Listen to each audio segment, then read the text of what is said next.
যে নারী প্রতিদিন সকালে ঘর ঝাড়ু দেওয়ার আগে 2টি কাজ করবে ওই নারীর কপাল খুলে যাবে।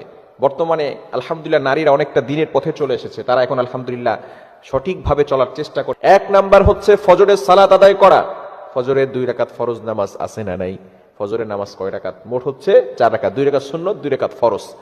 নবীজি সাল্লাল্লাহু আলাইহি সাল্লাম জানিয়ে দিয়েছেন, সহিহ মুসলিম শরীফের হাদিস, যে ব্যক্তি ফজরের 2 রাকাত ফজরের নামাজ আদায় করবে, আল্লাহ পাক রব্বুল আলামিন তাকে জিম্মায় নিয়ে নেবেন।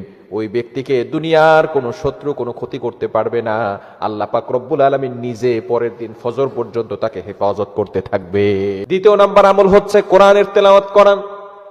সূরা ইয়াসিনের তেলাওয়াত করতে পারেন, সূরা রহমানের তেলাওয়াত করতে পারেন। সূরা ইয়াসিনের এতটা ফজিলত রয়েছে, যে ব্যক্তি প্রতিদিন সকালবেলা ফজরের নামাজের পরে সূরা ইয়াসিনের তেলাওয়াত করবে, আল্লাহ পাক রব্বুল আলামিন তাকে সকল প্রকার অভাব এবং বিপদ